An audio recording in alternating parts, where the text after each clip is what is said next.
तो hello guys, कैसे हो तुम लोग? आई होप सब बढ़िया होगे। तो लास्ट एपिसोड में हमने देखा था कि डोंगसू को भी समन करके आर्मी में शामिल कर लिया गया है। तो इसके आगे का वीडियो में हम कवर अप करेंगे। तो उससे पहले अगर चैनल को सब्सक्राइब नहीं किया तुम लोग भाई लोग, जल्दी कर लो जल्दी से। हमें 1000 सब्सक्राइबर जल्द से जल्द पूरे करने हैं, ठीक है? तो फटाफट करो वीडियो को, चैनल को सब्सक्राइब करो। चलो बढ़ते हैं वीडियो की तरफ। तो अगले दिन इंटरनेशनल गिल्ड कॉन्फ्रेंस आ जाता है। जिन्हों वहाँ पे पहुंच जाता है। वहाँ पे बहुत सारे रिपोर्टर्स आए हुए होते हैं। तभी मिस्टर वाइट बोलता है कि सारे लोगों की आंखें आप पर ही हैं, शायद उन्हें पता चल गया है कल के बारे में। जिन्हों बोलता है मुझे फ़र्क नहीं पड़ता, मैं यहाँ सिर्फ एक रीज़न के लिए आया हूँ। जैसे ही वो मुझे पता चलेगा मैं यहाँ से चला जाऊँगा। जिन्हों वहाँ पे एंटर करता है, सबकी नज़र जिन्वू पर हो जाती है और सब बातें कर रहे होते हैं कि ये वही है जिसने कल थॉमस को मारा है और टोक्यो गेट में भी इसने अकेले हैंडल किया था। तभी जिन्हों वहाँ पे जाकर बैठ जाता है। तभी वहाँ पे डॉक्टर बेल्जर आते हैं और वो बोलते हैं कि तुम सभी को पता है कि कितने गेट ओपन हो रहे हैं, पर तुम में से किसी ने नोटिस नहीं किया कि और भी कुछ चल रहा है। रिपोर्ट आई है कि एटमॉस्फेयर पे मैजिक एनर्जी एब्जॉर्ब होना बढ़ चुकी है, पर अभी हमें एक मैजिकल एनर्जी अलग मिली है। जब तक के लिए हम इसे मैजिक स्पेयर कहते हैं। ये देखो, मैजिक स्पेयर आसमानों में अलग अलग कंट्रीज में हैं। हमने देखा है कि 9 जगह हैं। इन सब में से मैजिक स्पेयर सबसे ज़्यादा यहाँ है, साउथ कोरिया में। सब संजिनवू की तरफ वापस से देखने लगते हैं। डॉग बोलता है कि मिस्टर संजिनवू को ऐसे देखने की ज़रूरत नहीं है, हम सबको ही इसे फेस करना है। तभी वहाँ पे डायरेक्टर आते हैं और वो बोलते हैं कि मुझे कुछ इम्पोर्टेंट अनाउंसमेंट भी करनी है। ये चीज़ें मैं बहुत भारी दिल के साथ कह रहा हूँ कि क्रिस्टोफर रेड अब हमारे साथ हमारे बीच नहीं है। तो लोग बातें करने लगते हैं कि क्या नेशनल हंटर को कौन मार सकता है। तभी एक बोलता है कि क्या पता वही हो जिसने कल थॉमस से लड़ाई की थी और थॉमस को भी मारा था। तभी फिर से डायरेक्टर बोलने लगते हैं कि क्रिस्टोफर की न्यूज़ कल ऑफिशियली आ जाएगी, सभी ध्यान से सुनो। हमें किसी एक आदमी पर शक है जिसने ये किया है, और वो फोटो दिखाते हैं जिन्वू के फादर की। जिन्वू मन ही मन सोचता है कि रूलर्स ने मेरे पापा के फॉर्म में मॉन्स्टर क्यों भेजा। कामिश की बातें भी उसे याद आने लगती है। तभी डायरेक्टर बोलता है कि हमने कोशिश की थी बात करने की, पर उसने डोंगसू को मारा और वहाँ से भाग गया, बल्कि पूरा का पूरा हेडक्वार्टर भी वहाँ का ख़त्म कर दिया। वो बहुत पावरफुल है। अब तक हमें इतना ही पता चला है। जिन्वू उसकी फ़ोटो देखता है और जैसे वो फ़ोटो देखता है, डोंगसू के सोल्जर के जरिए उसको सारी बातें जो भी उसने कही रही होती है डोंगसू से, वो सारी बातें वो सुन लेता है। उसके पापा ने कहा था कि दोबारा कदम मत रखना कोरिया में।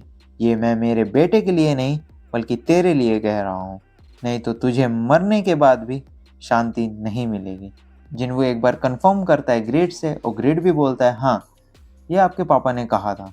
तभी जिन्वू मन ही मन बोलता है कि इसमें कोई शक नहीं है कि ये मेरे पापा हैं। तभी डायरेक्टर बोलता है कि इसे जल्द से जल्द ढूंढो और हमें बताओ। तो लोग क्वेश्चन पूछने लगते हैं कि अभी तक आपने इसे रिवील क्यों नहीं किया था, इसकी आइडेंटिटी।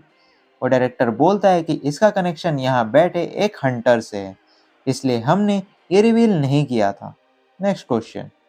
लियू पूछता है कि जो लोग नहीं जानते लियू कौन है, मैंने तुम्हें लास्ट वीडियो में बताया था, वो चाइना का सबसे टॉप हंटर, हाँ वही है, ठीक है। तो लियू पूछता है कि क्या आप बताओगे कि उसकी आइडेंटिटी किसके साथ है। एक मिनट, मैं डायरेक्ट ही पूछ लेता हूँ, इस मॉन्स्टर का क्या रिलेशन है संग जिनवू से। डायरेक्टर बोलता है कि वो संग जिनवू के पिता हैं। लियू संग जिनवू से बोलता है कि अगर वो तुम्हारे पापा हैं और कोई हंटर उन्हें हंट करने की कोशिश करेगा तो तुम क्या करोगे। संग जिनवू बोलता है कि हंटर्स का काम है मॉन्स्टर्स को ख़त्म करना। अगर वो मॉन्स्टर हैं तो मैं खुद ही उन्हें हैंडल कर लूँगा, पर अगर वो मॉन्स्टर नहीं है बल्कि मेरे पापा हैं तो मैं मेरी फैमिली को प्रोटेक्ट करूँगा, भला ही मुझे पूरी दुनिया के हंटर्स को अपना दुश्मन बनाना पड़े। तभी कॉन्फ्रेंस वहाँ पे ख़त्म हो जाती है और बाहर मिस्टर वाइट पूछता है कि ये जो भी आपने अंदर कहा, आपने मीन करके कहा। जिन्हों बोलता है हाँ। तभी वहाँ पे लियो आता है और सब उसे देख रहे होते हैं। वो आकर जिन्वो के पास अपनी लैंग्वेज में जाइंट के बारे में बताने लगता है। मिस्टर वाइट ट्रांसलेट करता है सारी बातें जिन्वो को। वो बोलता है कि जब वो जाइंट से लड़ा था उसे पता चला कि वो भी उतना ही पावरफुल है। फिर उसने सोचा कि कौन है ऐसा जिसने आसानी से इनको ख़त्म कर दिया। मुझे अच्छा लगा तुमने थॉमस को सही जगह पहुंचाया। थॉमस ने गलती की थी और उसने गलत का साथ दिया। वो आगे हाथ बढ़ाता है मिलाने को। संग जिन्वो भी हैंडशेक कर लेता है और फिर वो वहाँ से कुछ बोलकर चला जाता है। फिर उसके जाने के बाद मिस्टर वाइट ट्रांसलेट करके उसे बताता है कि वो चाहता है कि सस्पेक्ट एस, जो कि जिन्वो के पापा हैं, ऑफ कोर्स आपकी फैमिली मेम्बर ना निकले। वो नहीं चाहता आपसे फाइट करने को। और वो ये भी बोलता है कि उसके रिएक्शन से उसका कोई बैड इंटेंशन नहीं लग रहा था और वो सिर्फ अच्छाई के लिए बोल रहा था। जिन्वो बोलता है इट्स ऑल राइट। तभी वहाँ पे डायरेक्टर आ जाते हैं और बोलते हैं कि क्या कुछ वक्त मिलेगा, कुछ बात करनी है। वो जिन्वो को लेकर जाते हैं मिस सेलेनार के पास। जिन्वो बोलता है मुझे लगा था आप मुझसे दोबारा नहीं मिलोगे, लास्ट टाइम जो भी हुआ था। लेडी सेलेनार बोलती है कि मुझे डेली रात में ड्रीम आते हैं कि टॉप हंटर्स को कोई हंट कर रहा है और कुछ दिनों बाद ये ड्रीम सच भी हो जाता है। जिन्वो बोलता है क्या क्रिस्टोफर भी? डायरेक्टर बोलता है हाँ, हमने उन्हें बताया था पर उन्होंने नहीं माना।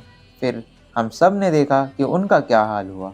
सेलेनार बोलती है कि जितने भी पावरफुल हंटर थे जो प्रोटेक्ट करते थे इस दुनिया को, वो मरने स्टार्ट हो चुके हैं। जो ये कर रहा है वो नहीं रुकेगा। जिन्वो बोलता है क्या मुझे आप यहाँ वॉर्न करने आए हो?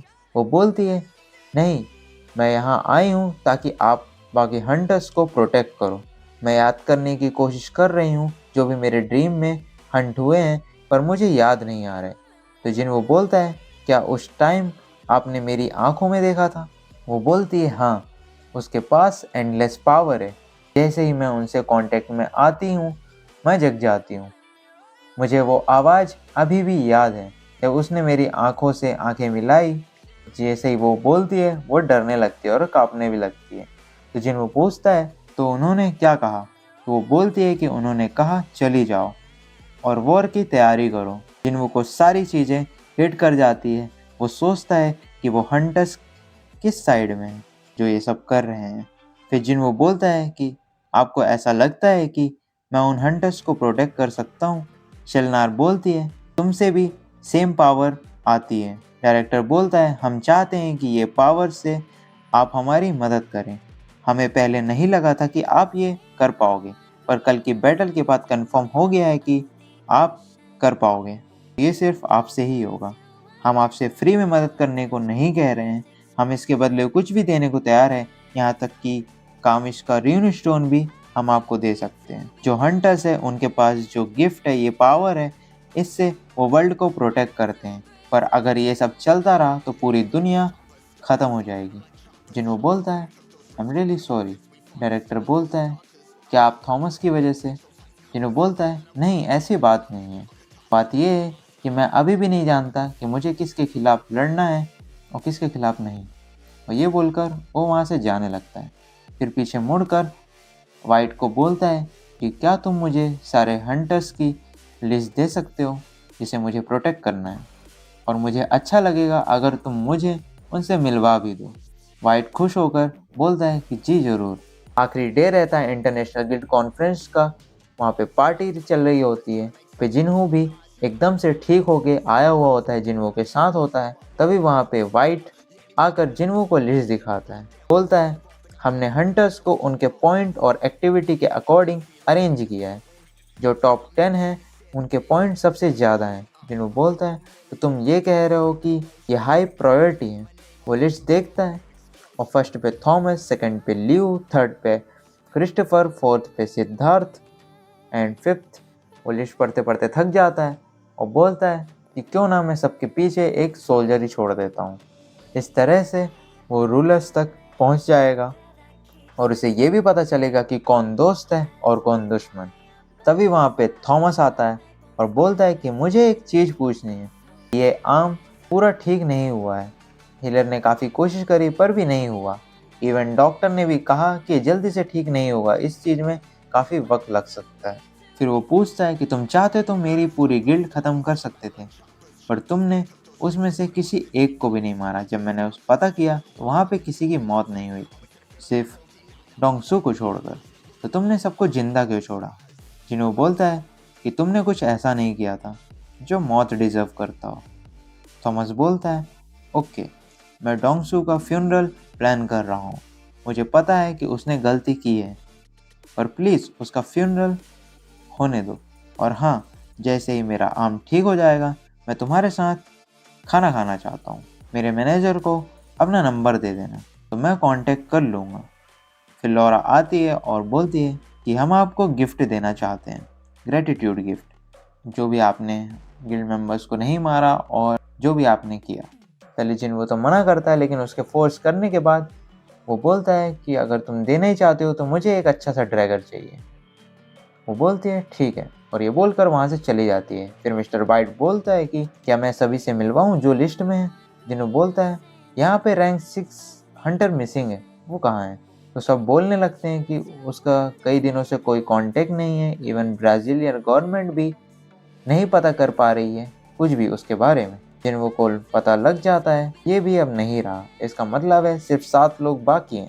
फिर सीन चेंज होता है और हम देखते हैं मिस्टर गो को। मिस्टर गो बोलते हैं कि डॉक्टर ने कहा था कि अगर तुम इस तरीके से ही काम करोगे तो तुम कुछ महीनों के ही मेहमान हो, पर देखो मैं 1 से 2 साल के बाद भी अच्छे से काम कर रहा हूँ। मैं शुक्रगुजार हूँ कि इतने टाइम तक मैं ठीक हूँ और अच्छा काम कर रहा हूँ। जैसे वो थोड़ा रिलैक्स मोड में आता है तभी उसके सामने कोई आ जाता है, और जैसे ही वो देखता है वो और कोई नहीं होता है फर्स्ट मोनार्क। अगर तुम मेरी वीडियो काफ़ी टाइम से पहले से देख रहे हो तो तुम्हें पता होगा, मैंने एक बार पहले भी इंट्रोड्यूस कर चुका हूँ कि फर्स्ट मोनार्क कौन है। वो पहले भी आ चुका है। वो मन में सोचते हैं कि इसके आने का मुझे पता नहीं चला, मैं इसे अकेला हरा भी नहीं सकता। मिस्टर गो को एक बार को लगता है कि वो सपने में है, तभी वो एक छोटा सा अटैक करता है मिस्टर गो के शोल्डर पर और बोलता है कि ये सपना होता तो तुम्हें ये फील नहीं होता। वो पूछते हैं कि तुम कौन हो? मोनार्क बोलता है कि मुझे लगा था कि मेरे बिना बताए तुम मुझे पहचान लोगे, पर तुम तो सिर्फ एक नॉर्मल आदमी निकले। और ये बोलकर अटैक कर देता है। मिस्टर गो एक पंच में उसे फेंक देते हैं और हम देखते हैं द मोस्ट ब्रिलियंट फ्रेगमेंट वो हैं मिस्टर गो, और वो पावर उन्हीं के अंदर ही है। और वो बोलते हैं कि तुमने मेरा ऑफिस अलग कर दिया दुनिया से, नॉट बैड मोनार्क। मोनार्क बोलता है मैं तुम्हें कब से ढूंढ रहा था, हमने बाकी के 7 फ्रेगमेंट्स की भी लोकेशन ढूंढ ली है और 2 को ख़त्म भी कर दिया है। मुझे तुम्हारे चेहरे में डर देखना था तुम्हें मारने से पहले, अब मैं वो देख चुका हूँ, तो अब मुझे तुम्हें ख़त्म करने में आसानी होगी और मैं तुम्हें आसानी से अब मार सकता हूँ। मिस्टर गो बोलते हैं कोशिश करके देखो मोनार्क।